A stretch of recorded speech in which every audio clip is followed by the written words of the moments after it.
ஆயுத எழுத்துக்கு உங்களை அன்போடு வரவேற்கின்றோம் நேர்களே. டெல்லி லிக்கர் பாலிசி அந்த கேஸில் இடியால் கைது செய்யப்பட்டார் டெல்லி முதல்வர் அரவிந்த் கெஜ்ரிவால். அங்கே அதில் பிணை வாங்கி வெளியே வந்த நாள் முதல் தொடர்ந்து ஒரு குற்றச்சாட்டை சொல்லி வருகிறார். ஒரு குற்றச்சாட்டா, யூகமா, கணிப்பா, அது என்னன்னு சொல்ல தெரியல. தொடர்ந்து திரு பிரதமர் மோடி அவர்கள் மீண்டும் பிரதமர் ஆனால் கூட 75 வயசில் அவர் ரிட்டையர் ஆகிடுவார். 75 வயசில் ரிட்டையர் ஆகிட்டார்னா அடுத்த வருஷம் அமித்ஷாவை பிரதமராக்க போகிறாங்க. அப்போ அமித்ஷா பிரதமர் ஆகிறதுக்கு தான் நீங்கள் ஓட்டு போட போகிறீங்க, யோகி ஆதித்யநாத்தை ஓரம் கட்டிடுவாங்க அப்படின்ற நிறைய தியரிஸை பாஜகவுக்குள்ளே அடுத்து என்ன நடக்க போகுதுன்றதை தொடர்ந்து சொல்லி வருகிறார். எங்கள் பிரதமர் வேட்பாளர் யாருன்னு கேட்குறாங்க, ஆனால் அவங்களே பிரதமரை மாற்றிட்டு போகிறாங்க அப்படின்றத சொல்லி வருகிறார். இது வெறும் ஒரு தேர்தல் பிரச்சாரம், அவர் ஒரு எதிர்க்கட்சியாக சொல்கிறாரா, இதற்கு பின்னாடியோட பின்னணி என்ன, இது சொல்வது முதல்ல அதில் ஒரு லாஜிக் இருக்கா? இதுக்கு அமித்ஷா இல்லை ராஜ்நாத் சிங் போன்றவர்கள்லாம் தொடர்ந்து அப்படிலாம் எதுவும் கிடையாது, மோடி தான் பிரதமர் அப்படின்னு சொல்லி பதிலளிச்சு வராங்க. பட் மீண்டும் இன்னைக்கு சமீபத்தில் இப்போது உத்தரப்பிரதேசத்துக்கு போகும்போது அங்கே மீண்டும் அந்த விஷயத்தை சொல்கிறார். இந்த பிரச்சாரத்தை தொடர்ந்து ஆம் ஆத்மி கட்சி, இந்தியா கூட்டணி முன்னெடுப்பதன் பின்னணி என்ன, அதில் ஏதாவது ஒரு உண்மை இருக்கிறதா பின்னாடி அப்படிங்கிறது தான் இன்றைய நிகழ்ச்சியில் கேட்க போகிறோம். நம்முடைய இணையக்குரிய விருந்தினர்கள் காங்கிரஸ் கட்சியின் சார்பில் திரு ஹிதயத்துல்லா அவர்கள் நம்முடைய இணைந்திருக்கிறார். பாஜகவின் சார்பில் திரு ஆசீர்வாதம் ஆச்சாரி அவர்களும், ஆம் ஆத்மி கட்சியின் சார்பில் திரு வசீகரன் அவர்களும் இணைகின்றார்கள். இன்னும் சற்று நேரத்தில் நம்மோட அரசியல் விமர்சகர் திரு ரமேஷ் சேதுராமன் அவர்களும் இணைய இருக்கின்றார். திரு வசீகரன் அவர்கிட்ட என்ன தொடங்கலாம்னு நினைக்கிறேன். நீங்கள் தான் ஆரம்பித்து வச்சிருக்கிறீங்க, ஆம் ஆத்மி கட்சி தான் இந்த பிரச்சாரத்தை செய்வதன் மூலமாகவே 2025 அமித்ஷா பிரதமராக போறாருன்னு நீங்க சொல்றதே இந்த தேர்தலில் தோல்வியை ஒப்புக்கொண்டது போல இல்லையா? யார் நாங்க என்ன ஒத்துக்கொள்வது? அதாவது உள்ள விஷயத்தை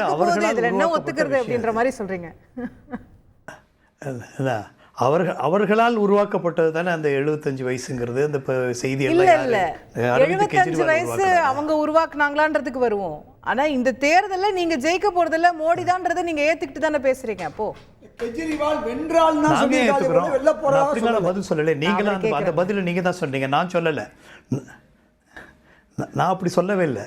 நான் சொல்ல போகிறது அவருடைய பின்னணி ஏன் இந்த பிரச்சாரம் இப்படி பண்ணிக்கிட்டு இருக்கிறாருங்கிறதுக்கு நீங்கள் கேட்டதுக்கு தான் நான் அதுக்கு பதில் சொல்றேன். நான் கேட்டதே தோல்வி அடைஞ்சிரும். தயவு செய்து மன்னிக்கணும். நான் என்னுடைய கேள்வியே, நீங்க 2024 இவங்க ஜெயிச்சிட்டாங்க, 25 அமித்ஷா வருவாருன்னு சொன்னாலே அதை நீங்க பேசுறதன் மூலமாகவே இந்த தேர்தலில் பிஜேபி தான் ஜெயிக்க போகுதுங்கிறத நீங்க ஏத்துக்கிறீங்கல்ல?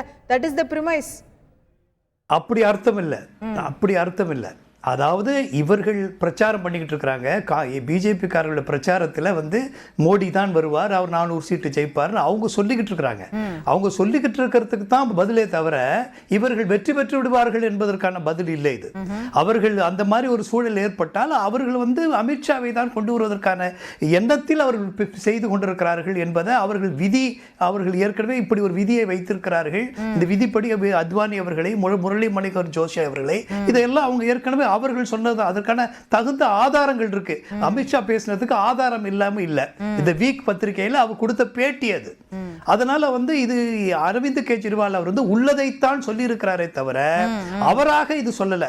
ஏன்னு சொல்ல வேண்டிய அவசியம். ஒரு கட்சி நடக்குதுன்னு சொன்னா எதிர்கட்சிகளோட நடக்கிற எங்களை பத்தி கேட்கறாங்கல்ல, இது இந்தியா கூட்டணி ஒன்று சேருமா, இந்தியா கூட்டணி இருக்குமா, இந்தியா கூட்டணியில் ஆம் ஆத்மி சேருமா, இந்தியா கூட்டணி அப்படியே சேர்ந்தாலும் சீட் ஷேரிங்ல சரியா வராது, இதெல்லாம் நீங்க யார் பிரதமர் வேட்பாளர், இதெல்லாம் நீங்க உங்களுக்கு கேட்கிற அந்த உரிமை இருக்கும்போது நீங்க அதை விமர்சிக்கும் போது ஏன் நான் அரவிந்த் கெஜ்ரிவால் கேட்கக்கூடாதுன்னு நினைக்கிறீங்க? அப்போ அங்க இருக்கிற உண்மையான விஷயங்களை, அங்க நடைபெற்றுக் கொண்டிருக்கிற விஷயங்களை வெளியில சொல்றது என்ன தவறுன்னு கேட்கிறேன். இல்ல இதுதான் அங்க நடக்குது அப்படிங்கிறதுக்கான உங்களுக்கு என்ன இன்புட், எந்த பேசிஸ்ல நீங்க அதை சொல்றீங்க? என்ன பேஸ்பிட்ல அவங்க சொன்னதா தான் எல்லாமே அவர்கள் சொல்லக்கூடிய விஷயங்கள் தான். 75 வயசு யார் சொன்னது? இப்பதான் சொன்ன அமித்ஷாவால் தான். 75 வயசுக்கு நிறைய அவரே அது ஏத்துக்கிறேன். 75 வயசுக்கு நிறைய எக்ஸாம்பிள்ஸ் அவங்க முன்னாடி செஞ்சிருக்காங்க. அத்வானி, ஆனா அமித்ஷா தான் வருவாருன்னு சொல்றதுக்கு என்ன பின்னணி? யோகி ஆதித்யநாத்தை 3 மாசத்துல வீட்டுக்கு அனுப்ப போறாங்கன்னு சொல்றதுக்கு என்ன பின்னணி? இப்போ அமித்ஷா தானே அடுத்தது இருக்கிறாரு, அடுத்த லெவல்ல போயிட்டு இருக்கிறாரு. அங்க உள்ள கட்சிகள் பிரச்சனை, அங்க உள்ள உத்தரப்பிரதேசத்துல என்ன நடந்திருக்குன்னு சொன்னா அங்க வந்து அவர் ஓரங்கட்ட தான் பட்டிருக்கிறாரு. ஏன்னா நிறைய பேர் சீட்டு கொடுத்த விவகாரங்கள்ல எல்லாமே அமித்ஷா அவர்கள் உள்ள போய் அவரை மீறி இவர் அங்க கேண்டிடேட்ஸ் போடுற வரைக்கும் அவருடைய செயல்கள் அங்க ஈடுபாடு அவர்கிட்ட இருந்திருக்குது. ஆகையினால் இதெல்லாம் வந்து வெளியில வரும்போது அவர் கட்சிக்காரர்கள் பேசுறத வச்சு அவங்க இன்புட்டை வச்சு தான் நாங்க பேசுறோமே தவிர வேற என்ன எங்க இருக்க முடியும்? அவர் இது மாதிரி ஒவ்வொரு பல மாநிலங்களிலும் உங்களுக்கு இன்புட் இருக்கு, ஏன் கண்டிப்பா இருக்க வாய்ப்பு இல்லையா? ஓகே, நடக்க இந்த மாதிரி பல மாநிலங்கள்ல நடந்துகிட்டு இருக்கு. ஆக இவர்கள் வந்து மற்ற இந்தியா கூட்டணியை குறை சொல்வது வேலையாக வைத்திருந்தார்கள். இப்ப அவர்களுக்குள்ளேயே பிரச்சனை இருக்கிறது என்பது வெளிச்சமாக கொண்டு இருக்கிறது. அதை அரவிந்த் கெஜ்ரிவால் இன்னைக்கு எடுத்து சொல்றது தவறு என்ன இருக்குதுல்ல? ஓகே, கேட்போம். நம்ம பிஜேபி கிட்டே கேட்போம். திரு ஆசீர்வாதம் ஆச்சாரி, அவங்க இந்தியா கூட்டணியில் இருக்கிற பிளவு யார் பிரதமர்லாம் கேட்குறீங்க, உங்க கட்சியை முதல்ல பாருங்க அப்படிங்கிறார். வணக்கங்க. ஆக்சுவலி இன்னைக்கு அரவிந்த் கெஜ்ரிவாலோடைய அந்த ஆம் ஆத்மி கட்சி இருக்கு இல்லைங்களா, நம்ம வசீகரன் அவர் ரெப்ரசன்ட் பண்றாரு இல்லையா, அவர் அந்த கட்சியானது முதல் முறையாக இந்திய வரலாற்றில் முதல் முறையாக ஒரு பிஎம்எல்ஏ கேஸ்ல வந்து ஒரு அக்யூஸ்டா, அதாவது குற்றவாளியாக ஒரு கட்சி வந்து சேர்க்கப்பட்டது இன்னைக்கு நடந்திருக்குது. அந்த பெருமையும் ஆம் ஆத்மி கட்சிக்கு தான். எந்த அரவிந்த் கெஜ்ரிவால் ஊழலை எதிர்த்து போராடுவேன், என்னுடைய ஆட்சியில வந்து ஊழலுக்கு இடம் கொடுக்க மாட்டேன் அப்படின்னு சொன்ன அதே அரவிந்த் கெஜ்ரிவால் தலைமையிலான அந்த கட்சியானது இன்னைக்கு வந்து ஒரு குற்றவாளியாக கோர்ட்டுக்கு முன்னாடி குற்றவாளி இல்ல சார், குற்றவாளி சொல்லக்கூடாது, குற்றம் சாட்டப்பட்டது, தண்டிக்கப்பட்டது கிடையாது. ஓகே, நாட்டுல எவ்வளவு பேர் இந்த மாதிரி குற்றம் சாட்டப்பட்டவர்கள் வழக்கு பரவாயில்ல, சரி இருக்கட்டும். பட் அதுக்கே வந்து குற்றம் சாட்டப்படுவதற்கு ஒரு முகாந்திரம் இருந்த காரணத்தினால்தான் அந்த ஆயிருக்குது. இல்லாட்டினா இந்திய வரலாற்றுல முதல் முறையாக ஒரு நிமிஷம் சார், நான் முடிச்சுக்கிறேன் சார். நீங்க பேசும்போது நான் ஒரு வார்த்தை கூட குறுக்கிட்டு பேசல, நான் அமைதியா கேட்டுக்கிட்டு இருந்தேன். உங்களுடைய வாய்ப்பு கொடுப்பாங்க மேடம், கொஞ்சம் அவருக்கு சரியான வாய்ப்பு கொடுங்க, அவர் பேசட்டும். அப்ப யார் வந்து ஊழல் பற்றி எதிர்த்து பேசினாரோ, யார் வந்து நான் ஊழலே செய்ய மாட்டேன் என்று சொன்னாரோ, யார் வந்து தன்னுடைய குழந்தைகளின் தலையில் மேல் அடித்து சத்தியம் செய்து நான் வந்து ஒரு காலம் நேரடி அரசியலுக்கு வரமாட்டேன் என்று சொன்னாரோ, யார் வந்து ஒரே ஒரு பெட்ரூம் உள்ள ஒரு சின்ன வீட்டில் குடியிருப்பேன் என்று சொல்லி இப்பொழுது கிட்டத்தட்ட டெல்லியில் மிகப்பெரிய பங்களாவில் 50 கோடி ரூபாய் அதுல வந்து வேலை நடந்து அதுக்கு வந்து best of the best modular furniture என்னென்னமோ போட்டு வச்சிருக்காங்க. அது வந்து நாங்க வந்து என்ன சொல்றோம்னா ஒரு கண்ணாடி மாளிகை அப்படின்னு சொல்றோம். 50 கோடி ரூபாய் செலவுல அதை வந்து புதுப்பிச்சு அந்த மாதிரியான ஒரு பங்களாவில வாழ்ந்துட்டு இருக்காரோ, அவர் சொல்றத நீ யார் வந்து ஏத்துக்குவாங்க? அதுதான் வந்து, அதாவது சொல்றவங்க வந்து சொல்றதுக்கு ஒரு சொல்றது யாருன்னு பாக்குறீங்க, சொல்றது யாருன்னு பாக்குறீங்க, ஆனா சொல்றது என்ன விஷயம்ங்கறதையும் பார்க்கணும்ல. 75 வயசோட ரிட்டையர்மெண்ட்ங்கிற எழுதப்படாத விதி பாஜகவுல இருக்கா இல்லையா? அவர் சொல்றதுல அந்த லாஜிக் இருக்கா? அது மாதிரியான எந்த ஒரு விதியும் எந்த ஒரு பாஜகவுடைய அரசியல் அமைப்பு சட்டத்திலையும் இல்ல. எழுதப்படாத விதின்னு சொன்னேன், எழுதப்பட்டிருந்தாலும் நீங்க காட்டுங்க, எழுதப்படாத இருந்தாலும் காட்டுங்க. எழுதப்படாத விதி காட்டுறேன் சார். அத்வானி ரிட்டையர் ஆனதுக்கு என்ன காரணம்? முரளி மனோகர் ஜோஷி ரிட்டையர் ஆனதுக்கு என்ன காரணம்? சுமித்ரா மகாஜனுக்கு என்ன காரணம் சொன்னீங்க? யஷ்வந்த் சின்ஹாக்கு என்ன காரணம் சொன்னீங்க? இத்தனை பேருக்கு நீங்க இந்த காரணம் சொல்லி தானே வந்து வெளியே அமிச்சீங்க. 4 பேரோட முடிச்சுக்கிட்டீங்களா? இன்னும் லிஸ்ட் இன்னும் இருக்கு. நேரத்தின் அருமை கருதி நான் நாளே சொல்லிடுங்க. சரி, ஓகே. 4 பேருக்கு நான் முதல்ல எல்கே அத்வானி அவர்களை பத்தி நான் சொல்றேன். 2019 அவருக்கு வந்து கிட்டத்தட்ட 85 வயதை தாண்டி கிட்டத்தட்ட 90 வயது ஆயிடுச்சு. அவருக்கு வந்து இப்ப அவருக்கு 96 வயசு, அப்ப -5னா 91 அல்லது 90 வயசு. அந்த சமயத்துல அவருக்கு வந்து உடல்நிலை மிகவும் மோசமாக இருந்தது. இப்ப அண்மையில பாரத ரத்னா அவருக்கு கொடுக்கும்போது கூட அவரோட உடல்நிலையை நம்ம எல்லாருமே பார்த்தோம். அடுத்தது முரளி மனோகர் ஜோஷி 86 வயசு. அப்ப 5 வருடத்துக்கு முன்பு அவருக்கு வந்து 81 வயது. அந்த 81 வயசுல அவரால் 10 வருஷத்துக்கு முன்னாடி கதை சொல்லணும். அத்வானி ஜோஷி வந்து 2014 நீங்க மார்கதர்ஷக் மண்டல் காமிச்சிட்டீங்க. அவங்கள மார்கதர்ஷக் மண்டல்ன்றது வந்து வேறங்க. அவங்க வந்து அதுதான் சார் சொல்றேன். அப்பவே உடல்நிலை சரி உடல்நிலை சரியில்லாத காரணத்தால் அவர்கள் வந்து தாங்களே வாலண்டியரா நாங்க வந்து போட்டி போட விரும்பவில்லை அப்படின்னு சொன்னாங்க. இவங்க சுமித்ரா மகாஜனை பத்தி நீங்க சொன்னீங்க. சுமித்ரா மகாஜன் 2014 இருந்து 2019 வரை மக்களவையில அவங்க வந்து சபாநாயகராக பணியாற்றினார்கள். 2019 வரும்பொழுது அவங்களே வாலண்டியரா எனக்கு வந்து நேரடியான அரசியல், அதாவது எலக்ட்ரோரல் பாலிடிக்ஸ் பண்றதுக்கு எனக்கு விருப்பம் இல்லை, என்னுடைய உடல்நிலை அதுக்கு வந்து இடம் கொடுக்கவில்லை. இத வந்து 2 வாரத்துக்கு முன்னாடி என்கிட்ட நேரடியா எங்க பார்ட்டி ஆபீஸ்க்கு வந்து என்கிட்ட நாங்க கிட்டத்தட்ட 1 மணி நேரம் நான் பேசிட்டு இருந்தேன் அவங்க கூட. அவங்கள்ட்டையும் கேட்டேன், மேடம் இந்தோர் கான்ஸ்டிடுவன்சி உங்களுடைய கான்ஸ்டிடுவன்சி, நீங்க போட்டி போடுவீங்கன்னு எதிர்பார்த்தோம். இல்ல தம்பி, என்னால போட்டி போட முடியாது, நான் வந்து எலக்ட்ரோரல் பாலிடிக்ஸ்ல இருந்து விடுப்பு கேட்டுதான் நான் அவங்கள்ட்ட ரிக்வெஸ்ட் பண்ணேன். 2019 எனக்கு வந்து அந்த வாய்ப்பை கொடுத்து எனக்கு வந்து விடுப்பு கொடுத்திருக்காங்க. இதே பாரதிய ஜனதா கட்சி தான் எனக்கு தொடர்ந்து எம்பி ஆகுறதுக்கு, மத்திய அமைச்சராவதற்கு, சபாநாயகர் அளவுக்கு ஆகுறதுக்கு வந்து வாய்ப்பு கொடுத்துச்சு. கர்நாடகால வயது காரணம் காட்டி எடியூரப்பாவை ரிசைன் பண்ண சொன்னீங்களா இல்லையா?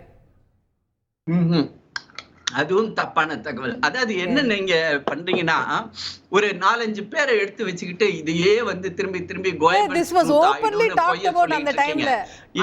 நீங்க வந்து 2019 எலெக்ஷனுக்கு முன்னாடி நீங்க கேண்டிடேட் அனௌன்ஸ் பண்ண பிறகு அமித்ஷா ஒரு ஆங்கில மேகசினுக்கு பேட்டி கொடுக்கிறாரு.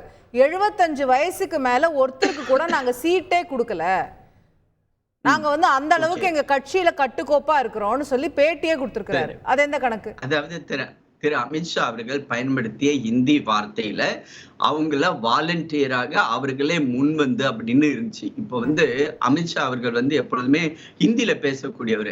அதன் இவங்க வந்து இங்கிலீஷ்ல எப்படி போட்டாங்க அதை பத்தி எனக்கு தெரியாது. ஆனா நான் தெளிவா சொல்லுவேன், அவர் கொடுத்த பேட்டியில அவர் பயன்படுத்திய வார்த்தைகள் ஹிந்தியில உள்ள வார்த்தைகள் வந்து இது வந்து அவங்களே விருப்பப்பட்டு எங்களுக்கு வேணாம்னு சொல்லி அவங்க சொன்ன காரணத்துக்காக தான். ஏன்னா அப்படி பாத்தீங்கன்னா இப்ப வந்து சிவராஜ் சிங் சௌஹான் அவர்களுக்கு 4 மாதங்களுக்கு முன்பு நடந்த மத்திய பிரதேச சட்டமன்ற தேர்தலில் அவருக்கு வந்து வாய்ப்பு கொடுக்கப்பட்டது. 75 ஆக போறாரு. நீங்க வந்து 75 ஆவற அந்த அப்புறம் எதுக்கு நீங்க இவ்வளவு நேரம் பேசிட்டு இருக்கிறோம்? நம்ம சிவராஜ் சிங் சௌஹானுக்கு 65 வயசு தான் ஆகுது. இன்னும் 10 வருஷம் இருக்கு. இவங்க நீங்க அவரை உதாரணமா சொல்ல முடியாது. சொல்லிட்டு இருந்தாங்க இல்ல, இவங்க சொல்லிட்டு இருந்தது இவங்க யார் பேரெல்லாம் எடுத்தாங்க. வசுந்தரா ராஜே சிந்தியா ராஜஸ்தான்ல அவங்க வந்து என்ன சொன்னாங்க, அவங்களுக்கு 81 வயசு ஆகுது, அவங்களுக்கு இந்த வாய்ப்பு கொடுக்கப்பட மாட்டான்னு. போன தடவை அவங்களுக்கு வந்து 4 மாதத்துக்கு முன்பு ராஜஸ்தானுடைய சட்டமன்ற தேர்தல்ல ஜலார் பட்டான்ற ஒரு கான்ஸ்டிடுவன்சில அவங்க வந்து அவங்களுக்கு 71 தான் சார் ஆகுது. 75 is the cut off. நீங்க 75 க்கு மேல எத்தனை பேர் சீட் கொடுத்தீங்க சொல்லுங்க. 75 க்கு மேல எத்தனை பேர் கொடுத்திருக்கீங்கன்னு சொல்லுங்க. 70 அப்ப நான் என்ன கேக்குறேன், 75 எப்ப பிரதமர் நரேந்திர மோடி ஆவறாரோ அப்ப இத பத்தி நம்ம விவாதம் வச்சுக்கிட்டா சரியா இருக்கும். அடுத்த வருஷம் சார் வச்சுக்கலாங்க. It is not so far away. அதாவது நீங்க ஒரு பிரதமர் இல்ல நீங்க ஒரு பிரதமர் வேட்பாளரை நிறுத்துறீங்க. நடக்காதா? நீங்க ஒரு பிரதமர் வேட்பாளரை நிறுத்துறீங்க, அவர் 5 வருஷம் கம்ப்ளீட் பண்ணுவாரா இல்லையான்னு எதிர்த்தரப்பு சந்தேகம் எழுப்புறாங்க. So that has to be clarified to the people இல்லையா? அததான் நாங்க கிளாரிஃபை பண்ணிட்டு இருக்கோம். இவ்வளவு நேரம் அதான கிளாரிஃபை பண்ணிட்டு இருக்கோம். எங்களை பொறுத்தவரை திரு அமித்ஷா அவர்கள் நேரடியாவே சொல்லிட்டாரு, 2024 மட்டுமல்ல 2029 எங்களுக்கு வந்து திரு நரேந்திர மோடி அவர்கள் தான் வேட்பாளர் அப்படின்றத தெளிவா சொல்லிட்டாரு. அதுக்கு மீறியும் வந்து இன்னைக்கும் அரவிந்த் கெஜ்ரிவால், எந்த அரவிந்த் கெஜ்ரிவால் இன்னைக்கு குற்றம் சாட்டப்பட்டு திகார் ஜெயில இருந்து விடுதலை ஆயிருக்காரோ, எந்த அரவிந்த் கெஜ்ரிவாலுடைய கட்சி இன்னைக்கு வந்து குற்றம் சாட்டப்பட்டுள்ளதோ அந்த அரவிந்த் கெஜ்ரிவால் வேணும்னே ஒரு பொய் பிரச்சாரத்தை பண்ணிட்டு இருக்காரு. இன்னைக்கு கூட நீங்க ஆரம்பிக்கும் போதே சொன்னீங்க, இன்னைக்கு கூட அவர் பேசியிருக்காரு. ஆக மொத்தம் அவர் பேசினா அது உண்மையாயிடுமா? எவ்வளவு பேர் என்னென்னமோ பேசிட்டு இருக்காங்க. திரு நரேந்திர மோடி மாதிரி அவர் மேல கல்லடிப்பட்டது மாதிரி இந்தியாவுடைய வரலாற்ற எந்த ஒரு தலைவர் மேலையும் கல்லடி படவே இல்லை. இருந்தாலும் அவர் தொடர்ந்து வெற்றி தான் பெற்றுக்கிட்டு இருக்கிறார். இதுவரை நடந்த எல்லா தேர்தலிலும், அது குஜராத்ல நடந்த தேர்தலாக இருந்தாலும் சரி, 2014 2019 தேர்தலாக இருந்தாலும் சரி, அதுல வந்து அவர் வெற்றி பெற்று அவர் ரெக்கார்டு ப்ரூவ் பண்ணிருக்காரு. அதனால அவங்க என்ன பேசிட்டு இருந்தாலும் அதை பத்தி எங்களுக்கு கவலையே கிடையாது. ஓகே, கேட்போம். திரு இதயத்துல்லா அவர்கள்ட்ட கொண்டு போக நினைக்கிறது, அரவிந்த் கெஜ்ரிவால் சொல்லக்கூடிய இந்த கூற்றை முதல்ல காங்கிரஸ் கட்சியே ஏத்துக்கல, அப்புறம் தானே பிஜேபி ஏத்துக்கிறது, மற்றவங்க ஏத்துக்கிறது. காங்கிரஸ் கட்சியே எதுக்கு இந்த மாதிரி எல்லாம் ஸ்பெகுலேஷன், இந்தியா கூட்டணி ஜெயிக்க போகுது, அவங்க பிரதமரை பத்தி ஏன் பேசணும்னு கேட்குது. அப்போ இன்னமும் உங்க கூட்டணிக்குள்ள எவ்வளோ டிசரே இருக்கு பாரு. கூட்டணி விடுங்க. இப்போ நீங்கள் திரு வசீகரனை கேட்ட கேள்வி, ஏன் இந்த மாதிரி கெஜ்ரிவால் சொல்கிறாரு அப்படின்னா பிஜேபி ஆட்சிக்கு வருமானு கேட்டீங்க. ஒரே ஒரு ரன்னு, ஒரே ஒரு அடியில் சிக்ஸர் அடிச்சிருக்காரு நம்முடைய கெஜ்ரிவால். நான் பாராட்டுறேன். பல பொய்களை சொன்னாங்க, பல வியூகம் சொன்னாங்க. இந்தியா கூட்டணி வெற்றி பெற்றால் சுழற்சி முறையில் பிரதமர். இந்த கேள்வி என்னைக்காவது பிஜேபி கேட்டுக்குமா? அப்போ இந்தியா கூட்டணி வெற்றி வரும்னு சொல்ல முடியுமா? இந்தியா கூட்டணி வெற்றி பெற்றால் இந்துக்களுடைய சொத்தை எடுத்து முஸ்லீம்களுக்கு கொடுத்து விடுவார்கள். இந்தியா கூட்டணி வெற்றி பெற்றால் 2 மாடு இந்துக்களிடம் இருந்தால் முஸ்லீம்களுக்கு உடனே கொடுத்து விடுவார்கள். இப்போ இப்படி பல பொய்களை சொன்னார். ஒவ்வொன்றையும் ஒரு ரன்னு தான் அடித்தார் மோடியும் அமித்ஷாவும். ஆனால் கெஜ்ரிவால் ஒரே அடியில் அடித்து இன்னைக்கு இவங்களை ஃப்ளாட் பண்ணிட்டாருன்னு நான் சொல்கிறேன். இந்த ஒன்று மட்டும் சொல்லலை, இவ்வளவு நாளாக பெண்களுக்கு எதிராக, தலித்துக்கு எதிராக, பழங்குடிக்கு எதிராக, காங்கிரஸ் கட்சிக்கு எதிராக, அது மட்டும் இல்லை சமூக நீதிக்கு எதிராக பேசிட்டே வந்தாங்க. இன்னைக்கு தென்னிந்தியா வட இந்தியான்னு பேச ஆரம்பிச்சிட்டார். யாரு? பிரதமர் தான். வேற யார் பேசுவா? இந்த வெறுப்பு, இந்த பிரிவினை என்பது வட இந்தியா நம்ம பேசினதே இல்லை. நான் கேட்கறது பிரதமர், நீங்களும் நானும் பிரதமர் இல்ல. ஒரு பிரதமர் யாரு? நான் கேட்கிறேன். நீங்க பாருங்க, நான் ஒரு கட்சியை ரெப்ரசென்ட் பண்றேன், நீங்க ஒரு தொலைக்காட்சி ரெப்ரசென்ட் பண்ணீங்க. பிரதமர் இந்தியாவுல தென்னிந்தியா வட இந்தியா எல்லாத்துக்கும் பிரதமர். அவர் என்ன சொல்றாரு? நீங்க பேசி அரசியல் பண்ணுவீங்க, அவர் பதில் சொல்லக்கூடாதா? இதத்தானே நான் இவ்வளவு நேரம் கேட்டுக்கிறேன். பிரதமர் வந்து தொடர்ந்து பிரதமர் தொடர்ந்து ஒவ்வொரு ரன்னும் அடிக்கலாம், கெஜ்ரிவால் ஒரு 6 ரன் ஒரே அடியில் அடிக்க கூடாதா? அடிக்கூட நல்லா அடிங்க, யாரும் வேணாம்னு சொன்னா. அதுல வர கேள்விகளை கேட்கதான் செய்வாங்க. அந்த கேள்வியை தான் நீங்க கேட்டீங்க. அதுக்கு சொல்றேன். அந்த கேள்வியை தான் நான் இப்போ உங்கள்கிட்ட என்ன கேட்டேன். நீங்க சொல்ல வந்ததெல்லாம் சொல்லிட்டீங்க. இப்போ நான் கேட்கறதுக்கு பதில் சொல்லுங்க. காங்கிரஸ் கட்சியே கெஜ்ரிவாலோட கூற்றை ஏற்கலையேன்னு கேட்டேன். எங்க தலைவர் மல்லிகார்ஜுன கார்கேயோ ராகுல் காந்தியோ கெஜ்ரிவால் சொன்னது தப்புன்னு சொன்னார். இப்ப சொல்லுங்க. சசி தரூர் சொல்லியிருக்காங்க பாருங்க. சசி தரூர் மாதிரி நிறைய எம்பிக்கள் எங்கள்கிட்ட இருக்காங்க, கட்சி தலைவர்கள் இருக்காங்க. அதெல்லாம் விடுங்க. நீங்க நான் கேட்கிற கேள்வி, எங்க தலைவர் கெஜ்ரிவால் ஒரு தலைவர், மோடி ஒரு தலைவர், அமித்ஷா ஒரு தலைவராக ஏற்கப்பட்டவர். எங்க தலைவர் மல்லிகார்ஜுன கார்கே கெஜ்ரிவால் சொன்னது தப்பு, எங்க தலைவர் ராகுல் காந்தி கெஜ்ரிவால் சொன்னது தப்புன்னு சொல்லியிருக்காங்களா? இன்னைக்கு நாங்க மகிழ்ச்சி அடைகிறோம். இன்னைக்கு என்னன்னு சொன்னா, கெஜ்ரிவால் இன்னைக்கு வந்து இந்த பிரச்சாரத்தை காங்கிரஸ் கட்சியும் முன்னெடுத்து சொல்லுமா? இதே வார்த்தை நீங்களும் நாங்களும் சொல்லிக்கிட்டு தானே இருக்கோம். நாங்க வேற மாதிரி சொல்லிக்கிட்டு இருக்கோம். வேற மாதிரி என்ன? நாங்க என்ன சொல்றோம்? நம்முடைய மோடி பிரதமராக மீண்டும் வந்தால் அரசியல் சாசன சட்டத்தை மாற்றி விடுவார். நாங்க தான் சொல்றோம். மீண்டும் பிரதமராக மோடி வந்தால் சமூக நீதிக்கு எதிராக இருப்பார். மீண்டும் பிரதமராக மோடி வந்தால் பெண்களுக்குன்னு ஏற்றப்பட்ட சட்டத்தை தூக்கி தள்ளி வச்சிருவாரு. இப்பவே பெண்களுக்கு நாங்க இடஒதுக்கீடு தரணும்னு சொல்லி அதை 2026 28 தெரியல, இப்படி ஏமாத்துறாரு.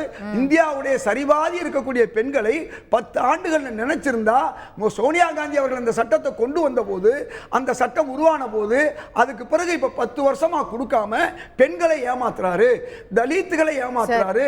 இல்ல சார், நீங்க திரும்பி இஷ்யூஸ்குள்ள போறீங்க. நம்ம இங்க வர்றது வந்து நம்ம பிரதமர் வேட்பாளர் பத்தி பேசிட்டு இருக்கோம். நான் கேட்கிற கேள்வி, இப்போ பிரதமர் வந்து மோடி வந்தா, மோடி 1 வருஷத்துக்கு அப்புறம் அமித்ஷா வந்தா அப்படின்லாம் வந்து நீங்க ஸ்பெகுலேட் பண்றீங்க. அவங்களுக்காவது மோடி இல்லைன்னா அமித்ஷா, அமித்ஷா இல்லைன்னா யோகி ஆதித்யநாத் வரிசையா வேட்பாளர் வச்சிருக்காங்க. இந்தியா கூட்டணியில யார் வேட்பாளரே சொல்லலையே. இப்ப நீங்க ஒரு 3 பேர் தான் சொல்றீங்க. இதெல்லாம் கெஜ்ரிவால் சொன்னது. இப்ப பிரதமர் எங்களை 5 வருஷத்துக்கு 5 பேர் சொல்றாரு. எங்கள்ட்ட 5 பேர் இருக்கிறதாக பிரதமர் சொல்லும்போது நீங்க ஏமா கஷ்டப்படுறீங்க? வருஷத்துக்கு ஒருத்தர். அப்ப சொல்றது கரெக்டா? வருஷத்துக்கு ஒரு பிரதமரா?